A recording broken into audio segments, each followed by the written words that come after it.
first off, congratulations on the film. I thought it was delightful and it was deliciously dark, and I loved every minute of it. Thank you. Congrats. So nice to hear that. Yeah. I feel like love should make us feel seen and should make us feel alive, which your characters do for each other in very unconventional ways.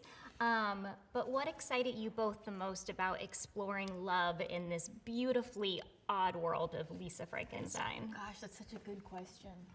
Well, it's the idea of like truly accepting somebody for who they are, and we don't do that in this movie, right? Like we literally build a better boy, and then I get back, let's say, at everyone who does me wrong. Yeah. That is the opposite of true love, isn't it?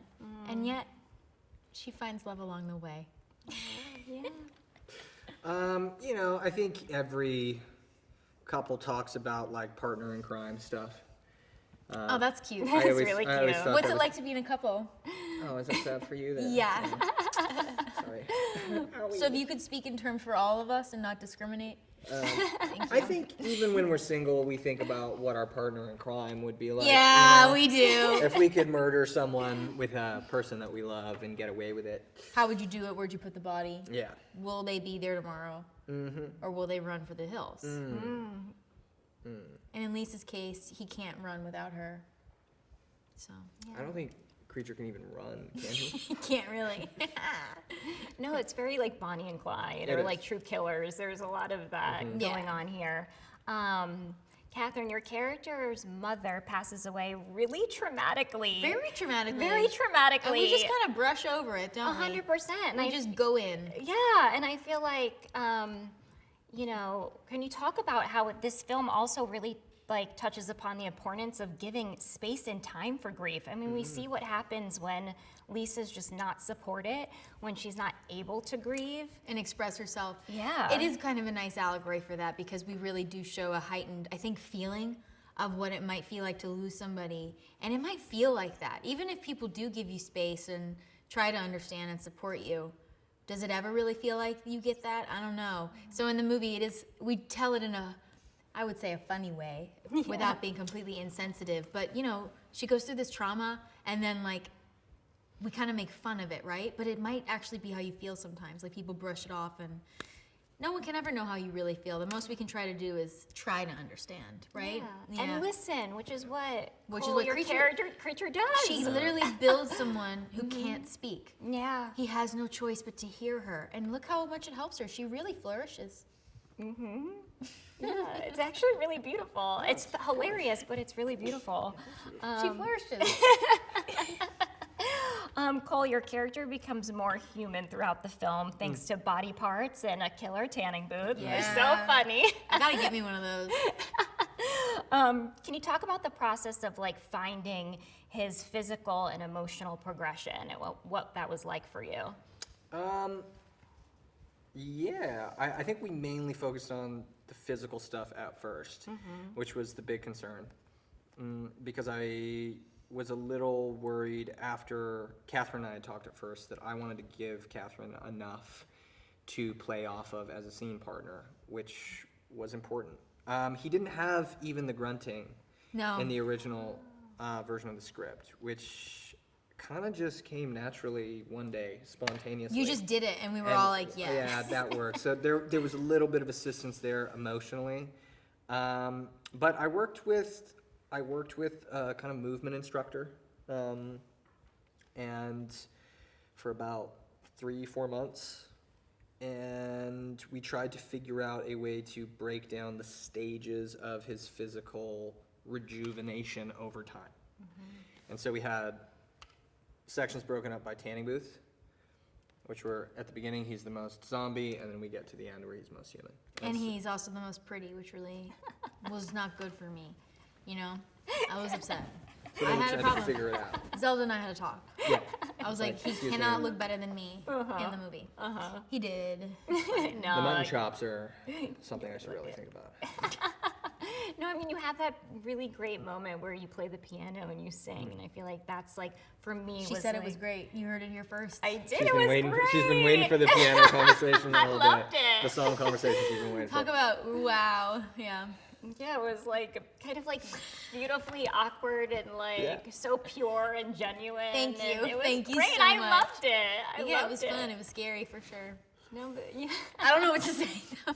No, but that was like sort of Creature's like first big kind of human moment, and yeah, I love that. I thought the progression was great. The film takes place in the 80s. We were talking about this earlier. My favorite decade. I love the music and the movies. Me too. It's just It's the best music, the best best fashion. music. I my friends It always just make seemed fun of happy. me, but yeah. Obviously, we weren't there to know, so don't get mad at me if I'm wrong. But I do love the 80s music. It's the only kind of music I really listen to all the time. Makes me dance. I love that about you. Yeah. I know it's the best, but there's also some like slut shaming, unfortunately, that went on. Some, women not being great toward each other at school. Sure. See, I don't know about that stuff. I just like the music and the clothes. Yeah, but like, did that, and you have kind of Lisa's where she starts to really like come into herself or try to like figure out what that is, and she's kind of using fashion to kind of discover yeah. who she is. Can you talk a little bit about that and kind of working within the decade to kind of find her and her kind of like arc? Oh, yes. I mean, it's not very often you get a role in the 80s. So we knew that the clothes were going to be fun. But I think one of my favorite parts about being an actor is like the vanity of your character. What does she look like? How does she talk? How does she stand? What's her hair and makeup like?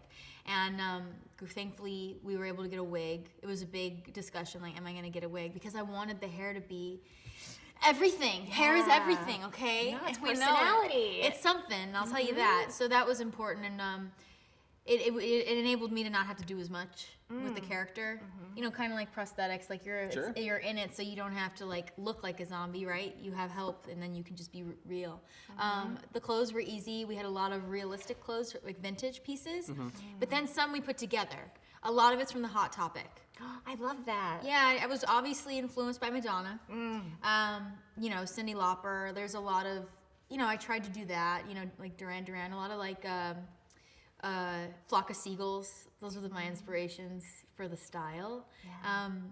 But I just didn't want her to look that good in the beginning, and then I wanted her to embrace like her feeling like there's something cool about being a girl. And there's a power in being a girl, and when you figure it out, I haven't figured it out yet, but I know it's waiting for me. Yeah. And then I'll glow up. I love that. Oh, that's amazing. Last but not least, that was great. No, I'm like, yes, it's so true. Well, it is. Like, You don't have to be a girly girl. That's not what I mean. You don't have to like dress in a dress or something. you don't have to It's fit in a becoming whoever you box. want to be. Exactly. You pair. She's being cool with discovering it, and like Yeah. I think that's the magic of kind of accessorizing and the hair and the. You the can tell I had clothes. fun in my clothes too. Yeah. Yeah. Okay. He knows I had fun. We had fun. We had a We great did. time. You got to have a little like dress up moment in the closet. Like that Oh, was That was Yeah. one of the best days. With the montage? Yeah. that was so fun. Probably a lot of work for you and all your gear, but it was pretty cool. Yeah. Last but not least, Diablo Cody, Zelda Williams, these incredibly talented women. How was it like collaborating with them? What did you learn about yourselves, maybe creatively, from this, process? Anything you want to add? I was really afraid of Diablo. I'm still a little afraid. She's nothing to be afraid of. Like, she's super nice, but I was just like, I think it doesn't hit you until you like see the person that you're working with, and then you're like, oh my gosh, she's gonna hate it. I don't know, and she was not like that at all. She was kind of always happy with everything we were doing, and Zelda was kind of always happy with everything we were doing. So, I think it felt like a very safe work environment. yeah. Yeah. It I like allowed just us. comfortable to experiment and have fun. And I think with Diablo's writing, you're like, yeah, it's good. I know it's going to be good. I know I'm taken care of in that place. And then with Zelda, all of us had such a great communication that, like, if she goes, yeah, we got it, I go, cool. I know we got it. Yeah. What a joy. A lot of risks were taken on and off set. But it was very conducive to that too. Like we got to have a lot of fun. When we were laughing on set, you could also hear Zelda, them laughing in Video Village. So it was like all of us were just having a good time. I think that comes through because you need that especially for a movie like this. Yeah. You need that sort of joy and to feel safe, to kind of like, have that scene by the piano. Right. And really Yeah. dig in with all the physicality. I was so nervous for that scene too. You were? Well, yeah, because I don't play piano. Right. I don't yeah. play piano, and So he's you had supposed to be like a amazing pianist. concert pianist. Yeah, Could have fooled me. Could I have think. fooled me. See, the thing Movie is, magic. it was all on the words, so we didn't have to do anything. But when it's that good on paper, there's all this. You know, you got to do it. You got to do it justice. You gotta do what you gotta You got to do it justice. So we tried. We tried, and let me tell you, we had no fear. No, it was great. I love that. Well, congratulations. Thank you. And y'all are so wonderful. So thanks for your Appreciate time it. Thanks for today. Thank you. Thank you. Thank you so much. Nice to Kathryn. see you. Yeah.